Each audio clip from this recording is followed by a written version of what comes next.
everyone, welcome to today's episode of The Point. I certainly hope you guys enjoyed our new format change. I know I did. We want to give you guys more content and diversity of topics. But today we're going to do the exact same thing. We're going to talk about a lot of different things, including our public education system. Are we being unfair to some of the successes that our students are experiencing? Also, a 16-year-old in Florida is facing federal charges for a science experiment gone wrong. Innovative ads that have secret messages for young people. We'll get into that. And also Iron Man.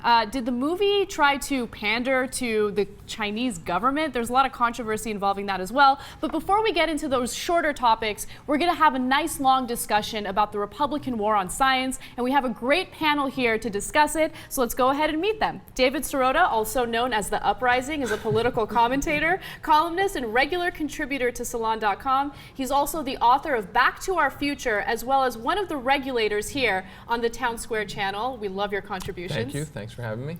David Feldman is an Emmy Award-winning TV writer, comedian, and the longtime host of The David Feldman Show on Pacifica Radio. Thank you for joining us. Thank you for having me.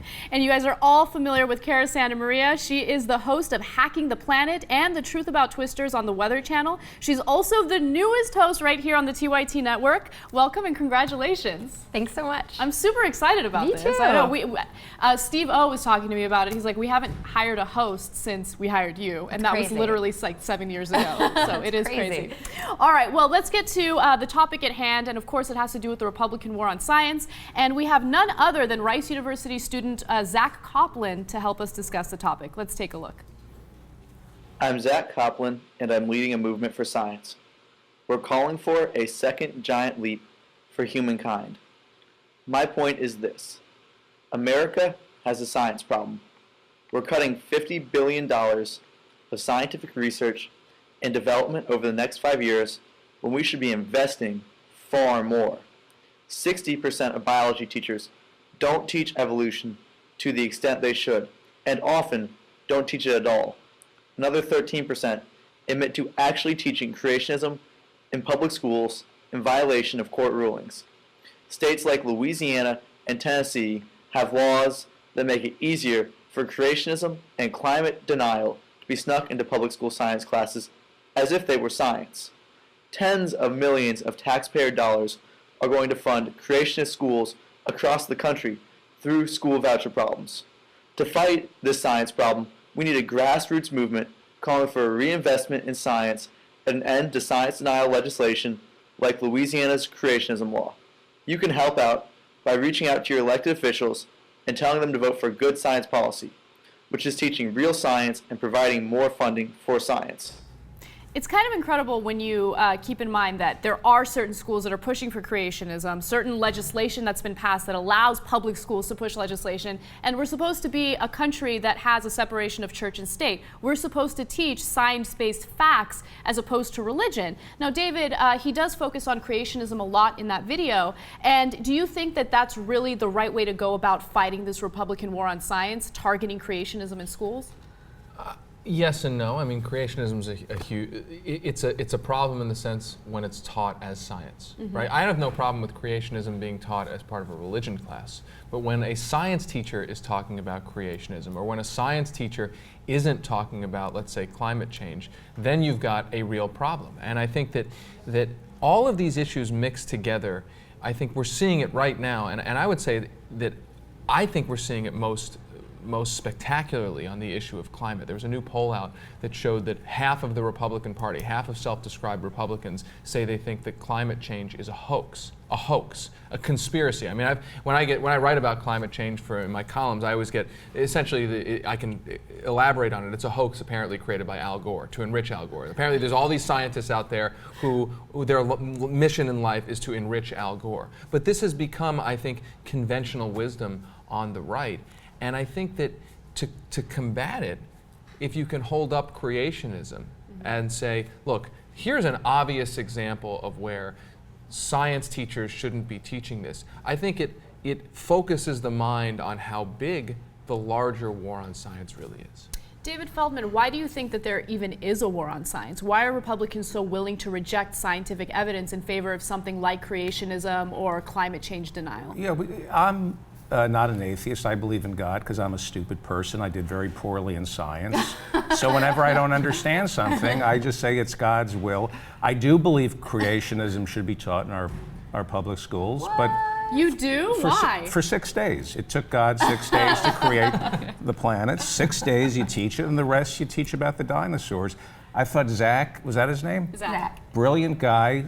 They should spend some of that money to teach him how to use Skype. He didn't quite frame the shot properly. They cut off the head. He's trying. But I think his brain is so big, he didn't want to make us feel intimidated. That's why.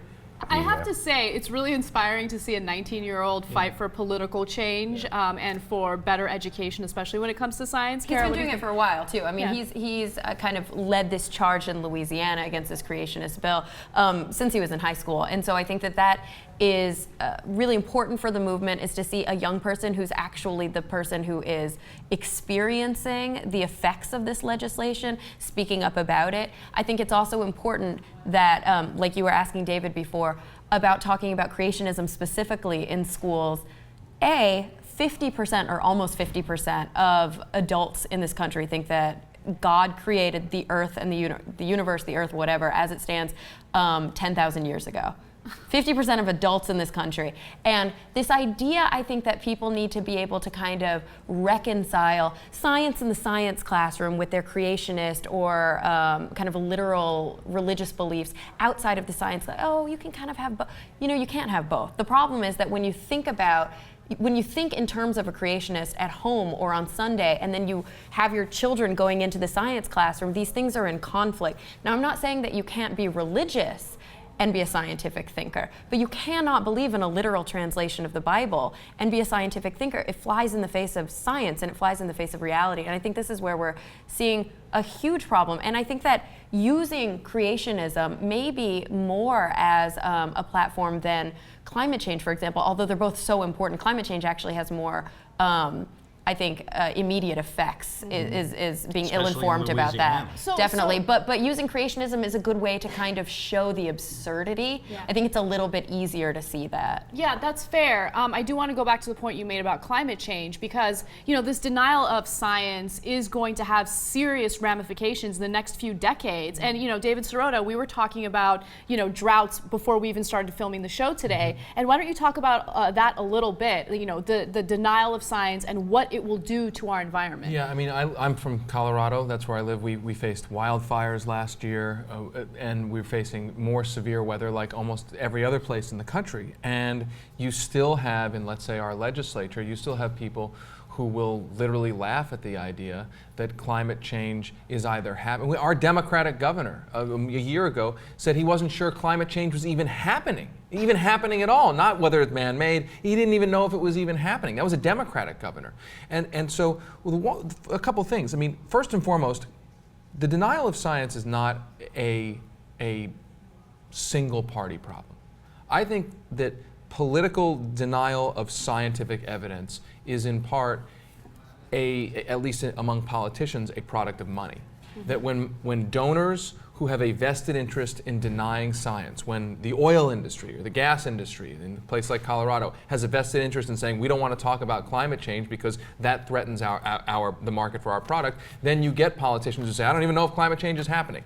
That's at the political elite level. At the grassroots level, I think there's a similar dynamic. It may not be money, but it's, I don't want to have to change my life at all in the face of serious problems. So I recently wrote a column about meat, simply recounting World Bank data. I mean, this is indisputable data that the livestock industry produces between 1/5 and 1/2 of all greenhouse gas emissions. Oh, you said meat. Yeah, meat. I thought That's you said right. me. No, meat. No, That's why sorry. I laughed. I wrote a column about me. No, I wrote a column about meat. My greenhouse emissions are.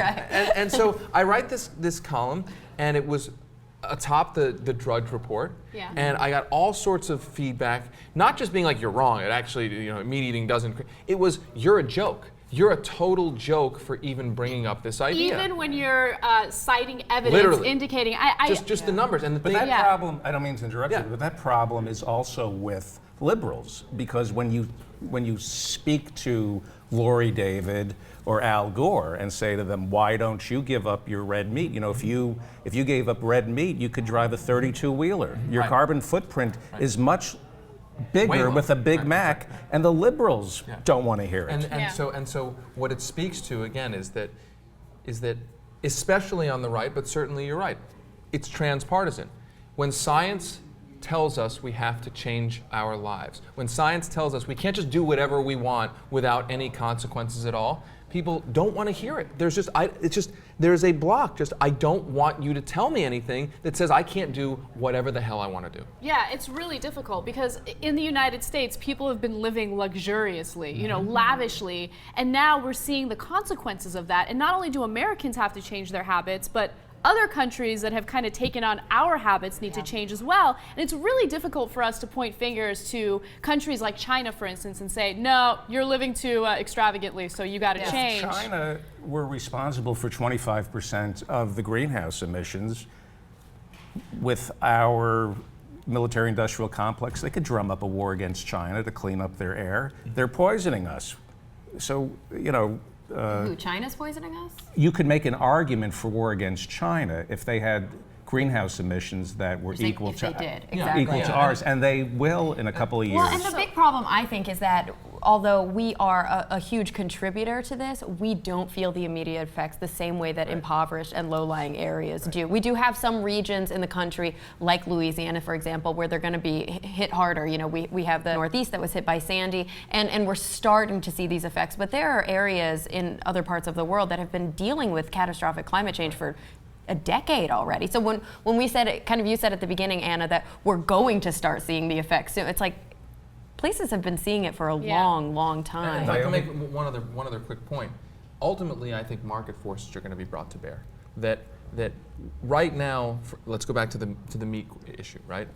We are subsidizing meat with billions and billions and billions of dollars, meaning we are bringing down artificially the price, the market price, the retail price of the product that contributes so much to this overarching problem. And ultimately, whether it's oil, peak oil, whether it's ag subsidies, what I think is ultimately going to change is when a hamburger is its real price of $15 or $16 or $20 in a McDonald's. Then suddenly that will be the market expressing that this is unsustainable. And a gallon of gas. Or even exactly right. Yeah. Or just on the side of a Big Mac container, say this costs 25,000 gallons of water, which it does, and water is more precious But do you than think oil. do you think that information is really going to make a difference with Americans? The problem is math. You look at somebody like Chris Christie, who can't draw a correlation between what he's shoving into his mouth and what is expanding. This is a guy who just can't read the side of a Oreos well, box. but I don't think that that's really fair. Yes, it is. I really don't He's think cutting so. food stamps to people.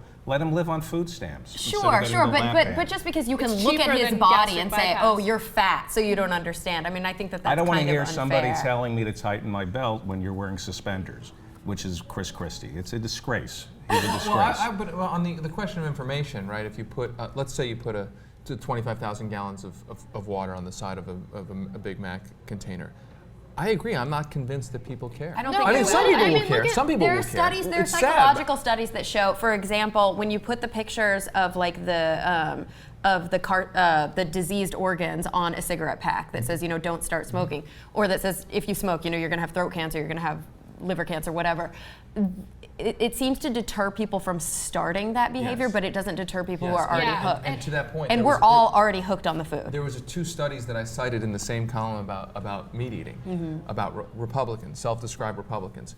When you stamp on the same similarly priced product, when you stamp this is responsible for the environment, self-described Republicans are actually less likely to buy the product when you say it's light environmental. bulbs, Yeah. energy efficient light That's right. bulbs. If you tell Republicans, hey, this light bulb, even though Costs it the costs same. less, or Yeah. it costs the same, or costs less, but it'll save the environment, they're more willing to pay more money for the energy inefficient light bulb. How do we explain that? What is the psychology of that decision? I think I blame the liberals because I do, because I'm not an atheist. I believe in God, and I think that vegetarians, I say I'm morally superior. I evoke God. I say the reason I don't eat meat is because I'm better than you. It's immoral to eat meat. Wait, what does this have to do with the light bulb? And it's one of the few arguments you can win. The only argument you can win. Meat, you can take on conservatives. If liberals had the cojones to stand up and evoke God and be morally superior, which we are, I think atheists are morally superior. Argue meat, because you will always win the argument about meat. Eventually, I don't know what you just said. Okay, argue meat? If you argue meat eating with conservatives, yes. Are you a meat eater? I'm a meat eater. Okay. I'm a meat eating atheist. If we were to have an argument about meat, I would win the argument. Eventually, you would say, I can't help it. I just like the taste of meat. You would sound stupid eventually. You're so brilliant. You're making the argument that people should not eat meat. That people should not eat meat, and people like me should not identify themselves as vegetarians. They should identify themselves as being morally superior, which we are. So you believe that vegetarians are morally superior? I know that I am morally superior to anybody who eats meat, and I can win the argument. I do it all the time at dinner, and people eventually just say, I just like the taste of meat. I'm an idiot. You argue against scientists who claim that meat is, it was a necessary component of our evolution. It was a necessary part of our, yeah, and you know what I say? We used to rape women in caves, but we've evolved past that. But that wasn't a necessary part of our evolution. Well, this is an interesting debate. I didn't expect it to go in this direction. I didn't either. Just very quickly, to your question about why do self-described conservatives seem more willing to be gluttonous with energy. There was that other study I mentioned, which was when you tell conservatives how much energy they're using in their house, as opposed to liberals, they will actually use more. When you're telling them you're already using a lot. And I think the answer to why that is because science has become so politicized and the environment has become so politicized that being a glutton and actually willfully ignoring all of this science has become for a lot of conservatives perceived as a statement of patriotic defiance against the other side. That's which the real is, look issue. at me, I'm a fat pig. Well, so how do you win an argument saying, look at me, I'm a pig? It's not about meat. Like, let's get off the meat thing. But it is about meat. It's part of it. It's all of it. What you put inside your body dictates who you are. That has absolutely nothing to do with whether or not you're going to choose. No, what you eat is your cellular makeup. I get that. I get that, but that's what you are. You're a neuroscientist. What you choose to put in your body is who you are. And if you choose to put meat in your body, you're morally inferior. That's so not true on so many levels, but moving past that. You can't just dismiss that. It's fundamentally not true that what you eat just becomes who you are. Meat is a sin. Meat is a sin, and you're going to burn in hell with your sirloin. So funny. I don't believe in hell, so that's not an issue for me. But what I'm asking here, before Anna moves on, I can tell that she wants to move on. Yes, I do. Is why? The reason we go to war is because we eat death. We have death inside the real of us. fundamental issue here is that it's become a conservative talking point. It's become a political platform to look truth and rationality, look evidence-based science in the eye and say, I reject that because that makes me more patriotic, that makes me more conservative. Right. Why? This is the main question. Because why has it gotten to that take point? the moral high ground the way I do. No, I take the moral high ground. I take the moral high ground all the time. But you also take a burger. Refer with cheese. to the episode of The Point, the full hour that we did on atheist morality, and tell me that we don't talk about atheists taking the moral high ground. It's because science has been wrongly ascribed to be a liberal value, and so the way to then be against, to not be a liberal, is to be against science. Yeah, I think that is an excellent point, and it shouldn't be politicized. When it comes to fact-based, evidence-based science, it shouldn't be a political issue. We should use that information as a way to better our environment. And I see the point that you're making, Feldman. You're smarter than I am, but you're also you're a troublemaker. No, I know. I did not expect the conversation to veer in that because direction. you don't want to talk about the big issue that's confronting our planet. You have to stop eating death. You can't have the show was death in your body, and you have death in your body. You eat death. The only thing rotting inside of me is me. My dog is going to hell too. Oh no. All right, we got to take a break, even though I want to continue this conversation. When we come back, we're going to talk about education. Are we being too harsh when it comes to standardized testing and gauging the intelligence of our students? Stay tuned. These days, you know, when you politicians or corporate executives or journalists talk about school reform and the need to improve education, they typically cast it in terms of the United States beating its enemies, although they don't always use the word enemies. They do typically use words like competitiveness in the global economy. It doesn't matter whether it's George W. Bush or Barack Obama, they're interchangeable in reducing the education of our children to what will bring in the most profits to American corporations as compared to their counterparts in other countries. If we care so much about how American kids are doing compared to their counterparts in India or China on standardized tests, put aside the fact that standardized tests are lousy measures of anything that matters intellectually, what we're saying is that we want children who live in other countries to do badly, not to learn well. And I think that is an intellectually and morally bankrupt position. So if we're going to find reasons to educate our children well, it shouldn't just be about economics, and it sure as hell shouldn't be about having them triumph over other children.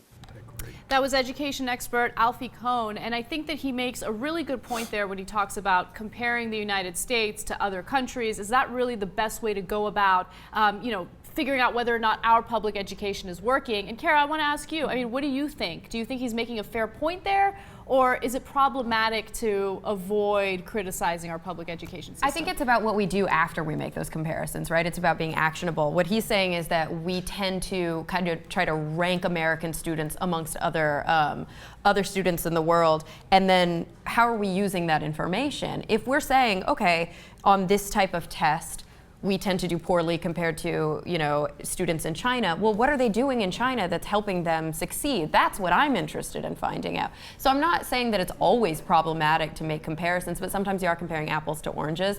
And when you're not, maybe we should be using the information that we gather instead of politicizing the information that we gather. And what he said about, we want to do better, and if we're not doing better, maybe that means that we just want them to do worse, I think is a fair point, and that's not the way that we should be approaching education in this country. Finland had this educational revolution that I found really interesting because they shifted away from standardized testing. Instead of focusing on comparing students in Finland to other countries, they said, do away with the standardized tests. Let's just focus on enriching these students and helping them focus on what their passions are. And in the beginning, people were like, we don't know if it's going to work, but it actually ended up working, and now they're ranking very, very high when it comes to the success of their students. David, I want to get your thoughts on this. Do you think it's true that our public education system really isn't as bad as people are making it out to be? I think that when you look at the data, and I think you're exactly right, that we should be using international data to understand how to improve the places we need to improve. Finland's a great example, but when you look at the data, what the data overwhelmingly says is that schools in the wealthiest districts in America are the best schools in the world.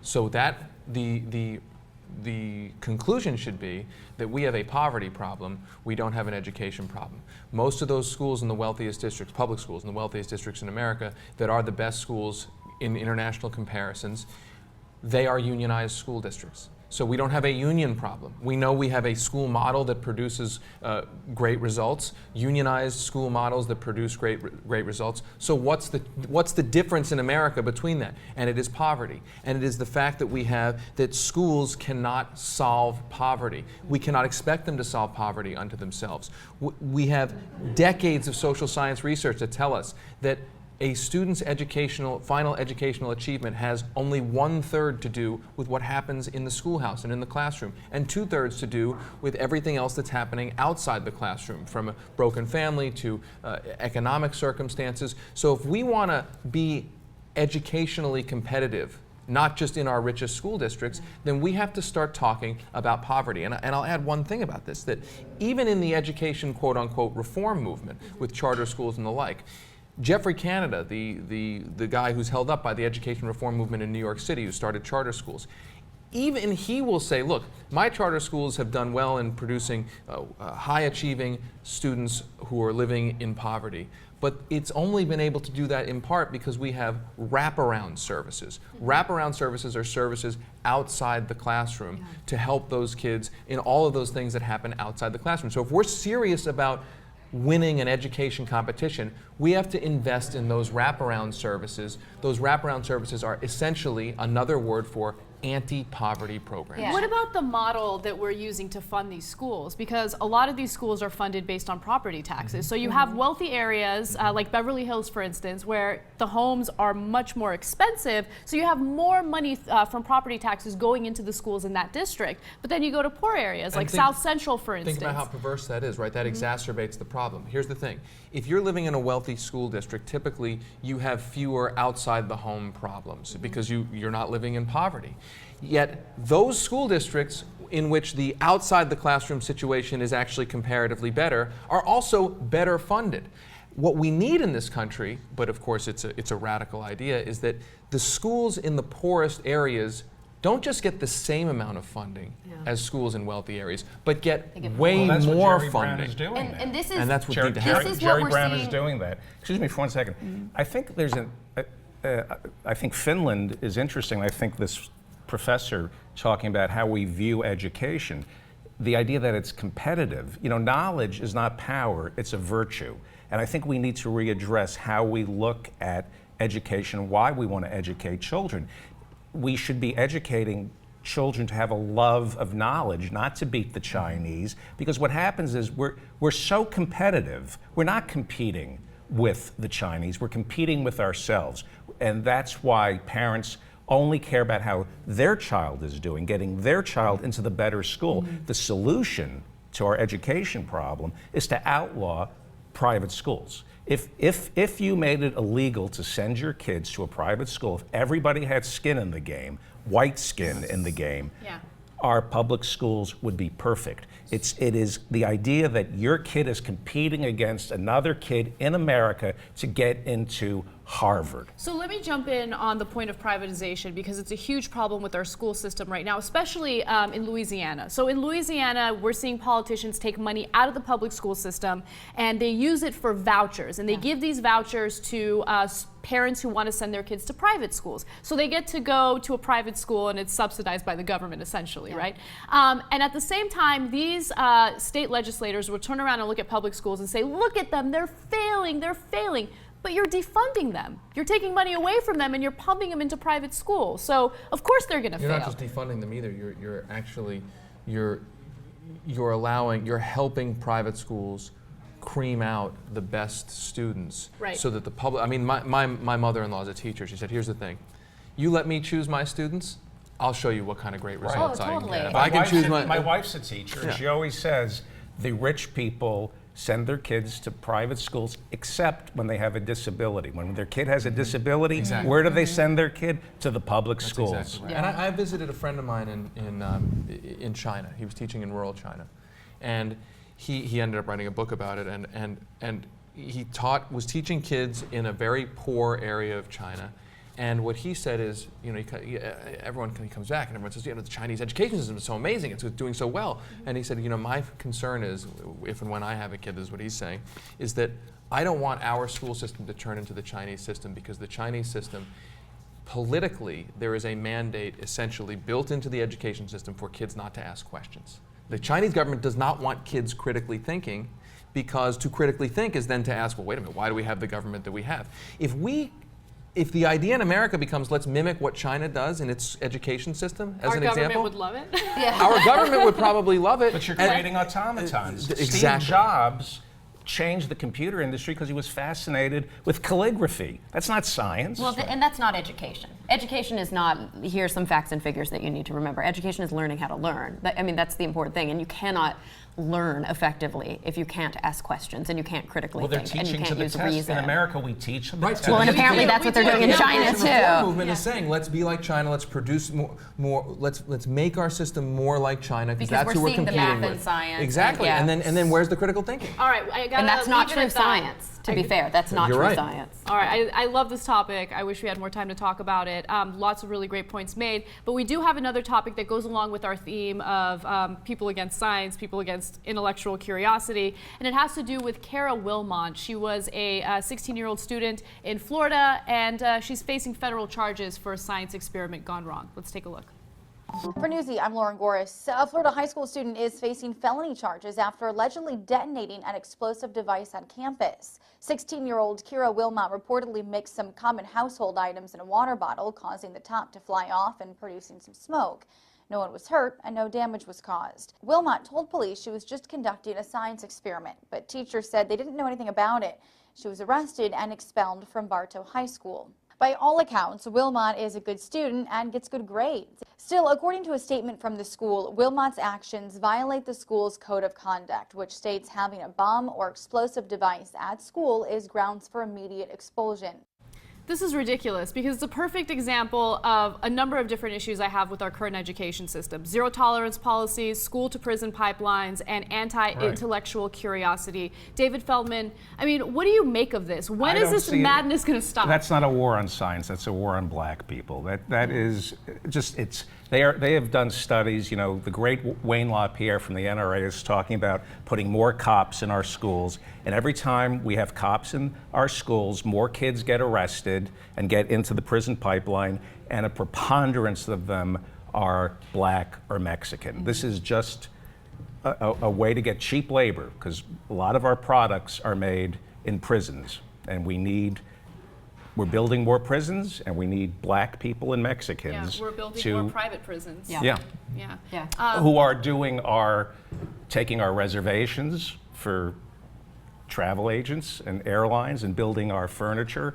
There are 1 million people in this country in prison who are working below minimum wage. Right. It's a great way to get rid of unionized jobs, find cheap labor. Yeah. I totally understand that. Private prisons are, I mean, that's a whole different issue that I want to dedicate an entire show to. This is not science. This is just locking up a black kid. I think at the micro level and an example like this, I don't think there's necessarily among school administrators a conspiracy going on. I think it's that our politics is so organized in this way that a school administrator says, well, listen, the explosion went off at the school, I better do something, or I'm going to get in big trouble. And if I don't do something, then I'm going to get administrators and from the principals that are saying that this is overblown. Like they're backing Kira here. So I think the real issue is that legislation is in place that doesn't allow for any wiggle room here, that she had to be arrested because of what happened. Now, when I first heard the story, I immediately was like, this is ridiculous, and I posted it on my Facebook, and I was asking all of my kind of readers to comment, and I was talking to a lot of my science friends,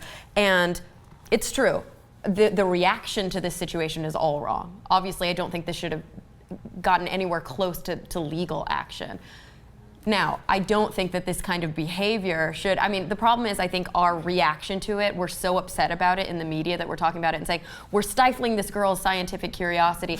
I do have to stop and kind of question whether or not what really the motivation was here. Maybe it was just simple curiosity, but we should be teaching to do science experiments safely and responsibly. She should have been suspended. She should have gotten, you know, to work. She should have been told to work with the science teacher and do some sort of extra project and spend a little bit more time in the school. Obviously, it should have been handled completely differently. We're all upset, I think, kind of on the same page here about what happened to her. But I think that we need to be careful about being so upset by that we have this kind of attitude of all kids should just mix up chemicals in their garages without any supervision. That's a fair point, but at the same time, I feel like this story is a perfect example of us broadening the definition of terrorism, right?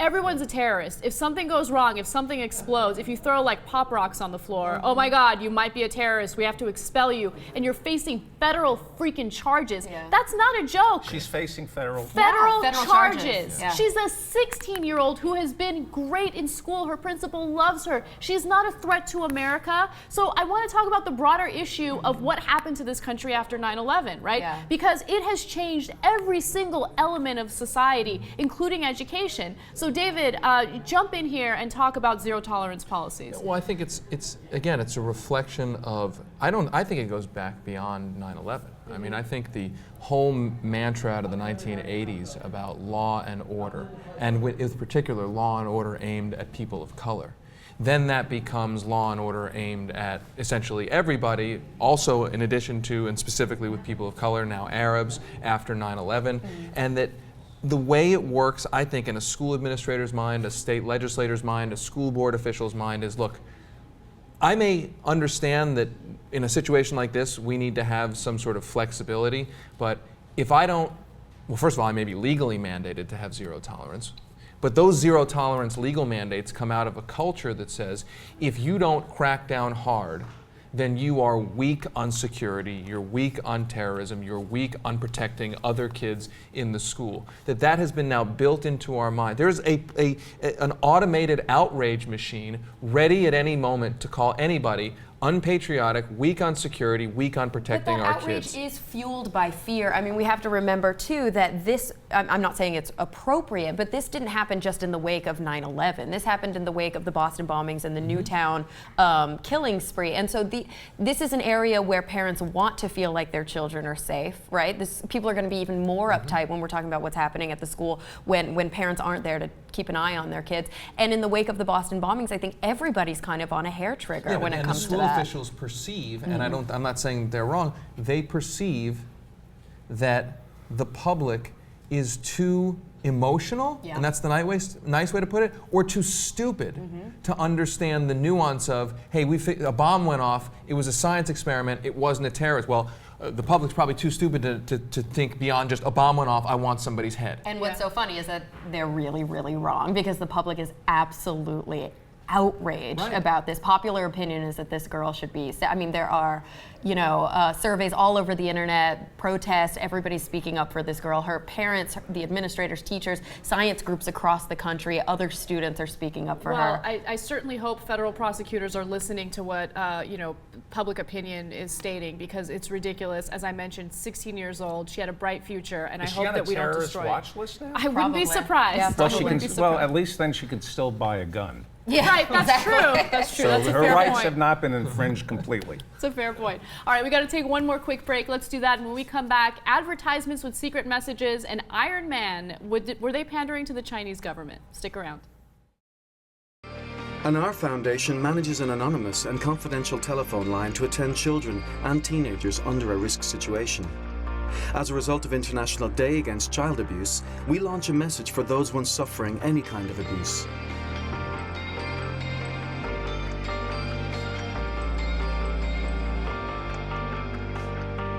The outdoor uses a lenticular to assemble two images, the one aimed at adults and the other aimed at children. The lenticular allows you to see one image from one angle and a different image from another angle. From the average height by age, we can determine what part of each image will be seen by each person. In this way, we find an area only visible by children under 10. A message only for children. And a warning for adults. Now, I certainly think that the intentions of the ad are good intentions, but Kara, what do you think? Do you think that this is too gimmicky? I mean, is it really going to make a difference? I mean, it can't hurt to try. I don't see anything wrong with doing this at all. And I don't think that because it's publicized, people are going to catch on to it. I don't think every adult is going to walk by every single ad and check to see if it's giving a secret message to their child. I mean, these are rare cases where a parent is abusing their child. They're not as rare as we'd like them to be, but they are rare. And I think that if even, a handful of kids get help because of this, then it's worth it. I think it's great. Suppose your parent is a little person. That could be the case. A rarer subset of those rare cases. Yeah, that's definitely a possibility. David Sirota, what do you think? I think it's great. I think any way to raise awareness of child abuse is, I mean, the image on there is really heartbreaking. Yeah. I know. And it's really, I have a 2.5-year-old son, and just thinking of other kids that age being abused by their parents is just, it's just horrible to think about, and it's a real problem, and any way to get the message out and empower children to stop it when they can is important. But are kids really going to pick up a phone and call? They may. I mean, you never know. I think that kids are more capable of doing such a thing in this day and age, like the day of the iPhone. I think kids can find a phone. They know how to call home, or they know how to call emergency services.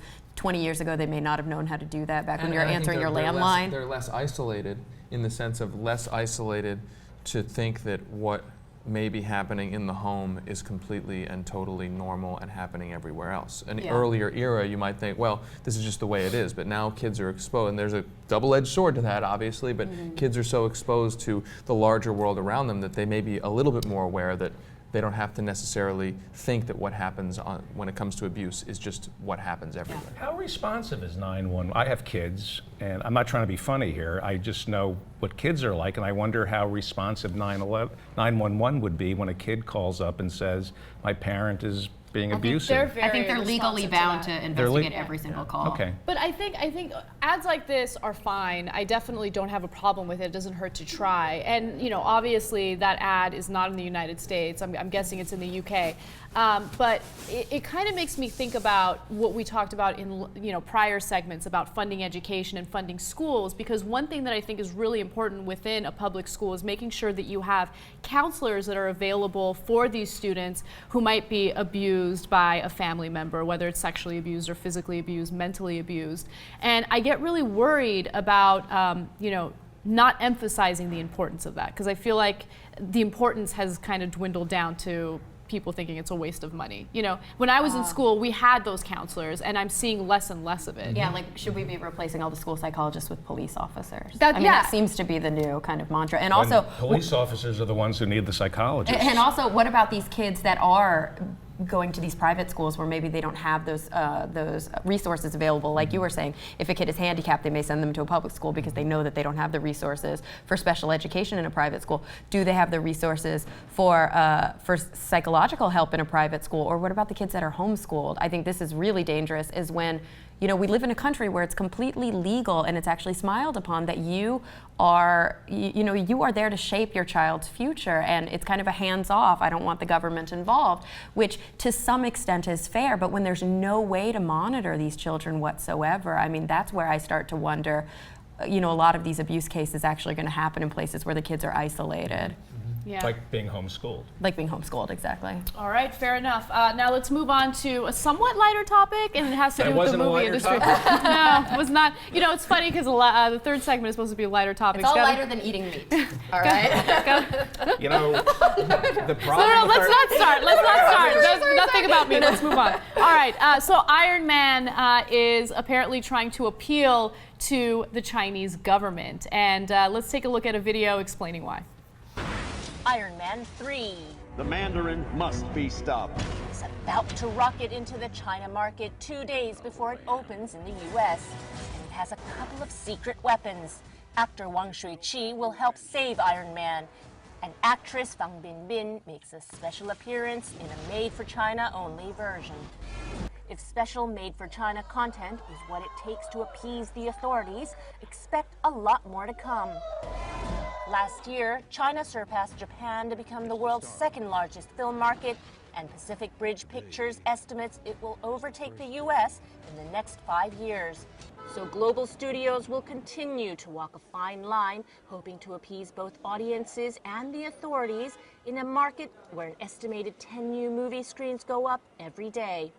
Now, it's totally understandable why they would want to appeal to Chinese authorities, because they only accept 34 foreign films per year, and they stand to make millions upon millions of dollars if their film gets accepted for the Chinese market.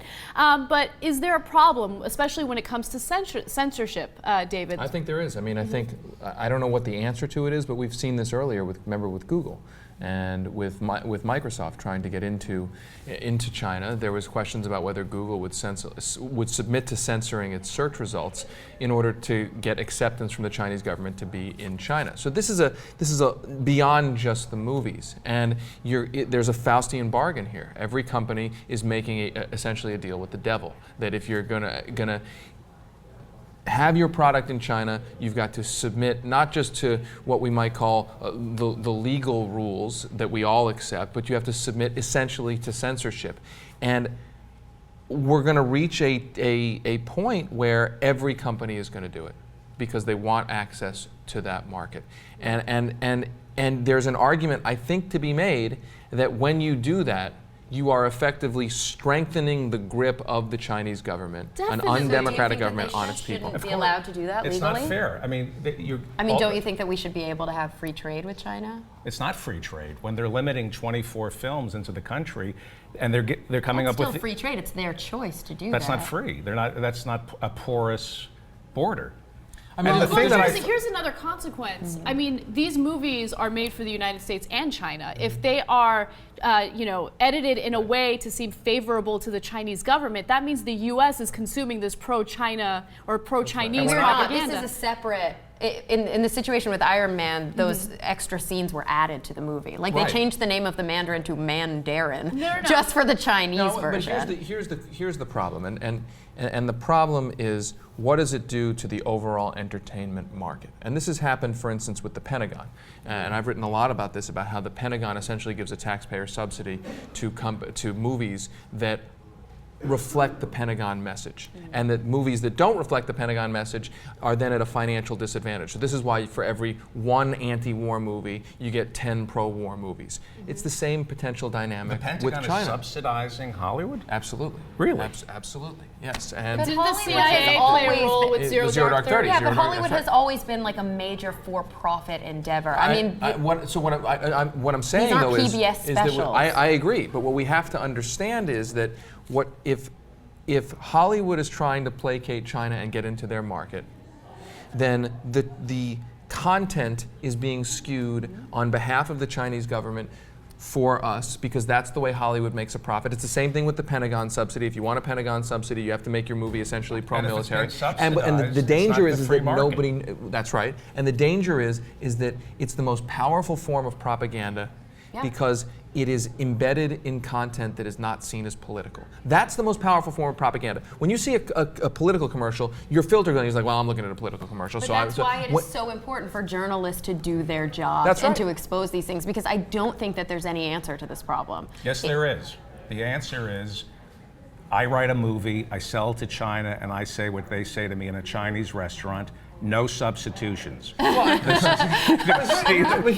then they don't buy your movie. But here's a more realistic example of how it's dangerous. If somebody wants to make a movie, an important movie that let's say would sell a lot to American consumers, and world consumers, about, let's say, the evils of the Chinese government. Yeah.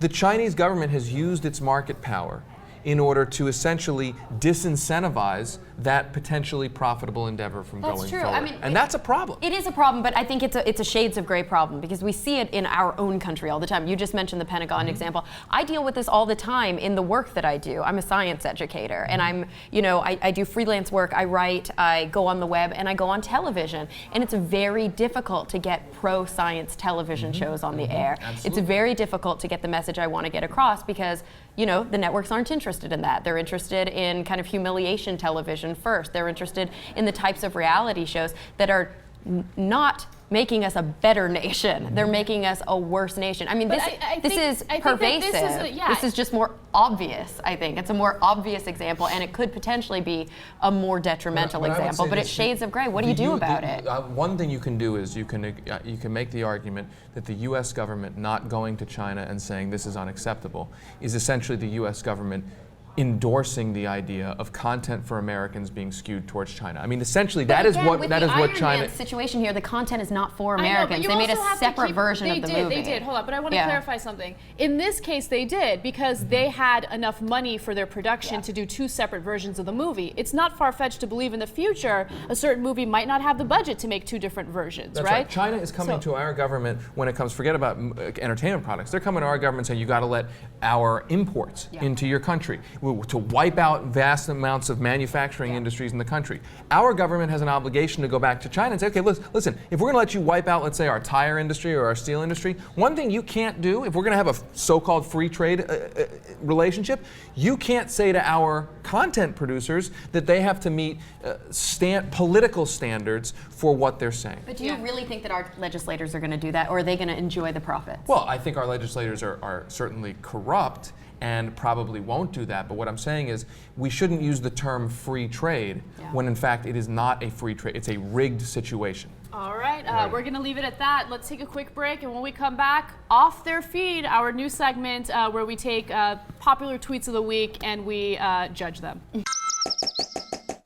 Welcome to Off Their Feed, our new segment for The Point, where we take popular tweets of the week and we judge them. So let's go right to it. Piers Morgan's producer, Jonathan Wald, tweeted the following: if you see something, say something. Charles Ramsey, hero. David Sirota, what do you think? I have a problem with the whole if you see something, say something notion. Think about that. What does that even mean? If you see, what is something? Citing what happened in Cleveland as proof that everybody should be suspicious of everything, I think is a little over the top. All right. Should you say something? What do you think? I think you should say something. I just don't think you should be that paranoid. All right, Feldman. I think people need to stop saying something. Not in that situation, but I think people talk too much in general. And my opinion is Ramsey is Antoine Dotson meets Cory Booker. Love him. Next one is from Patton Oswald. He said, Joe Francis has been convicted, yay, of assault and false yay imprisonment and faces yay 5 years in yay jail. Hooray! I've never gone wild, and apparently I've never been falsely imprisoned in his apartment. So I am glad that for the girls who were, that he is having justice served. He's going from take your top off to get, don't be on top of me anymore. I'm with Patton Oswalt. Yay that Joe Francis is going away. Yes, I don't believe in karma, but if I did, this would be a perfect example of it. Jezebel tweets, Chris Christie probably got lap band surgery, so you'll vote for him. David Feldman, what do you think? Chris Christie, you know, he loved the lap band surgery. He's going back for seconds next month. I think that he has managed to turn his weight into a political asset. All right, Cara Santa Maria. As much as I don't always agree with Chris Christie, I trust Chris Christie. I think he's a really straight shooter. I think he says what's on his mind. Not if you have a pie cooling on your windowsill. Also, I probably have the same eating habits as Chris Christie. I'm just lucky enough that I don't get fat, so I'm not always, you know, the first to kind of cast stones there. But I don't think it's a political move. Yeah, I think Chris Christie is questionable when it comes to some of his political decisions, but I feel a little bad that people keep making fun of his weight. One more tweet, and this is from Michelle Malkin. So apparently someone had tweeted something negative to her. Is this Twits or Twitter? Well, she's a twit, but she's actually tweeting to another twit, and I kind of agree with her in this case. She writes, "This is so LOL," and then she quotes someone who tweeted to her who said, "I just ignore you, you are irrelevant," yet that same individual follows her. So, David, is this something that both liberals and conservatives can agree on? When somebody tells you that you're irrelevant or that you're not important, and yet they're following you or they're commenting on your work, they're proving the opposite of their point. Cara? I think Michelle Malkin is so irrelevant that I have no comment. All right. Have you ever done a story about how Twitter followers are bought and paid for by publicists? That somebody who claims they have 1 million followers? Oh, yeah. That just came out in the New York Times. There's a big thing about that. Yeah. It's true. Anna's lost control. You can buy fans. You can't buy Twitter. Are you on Twitter?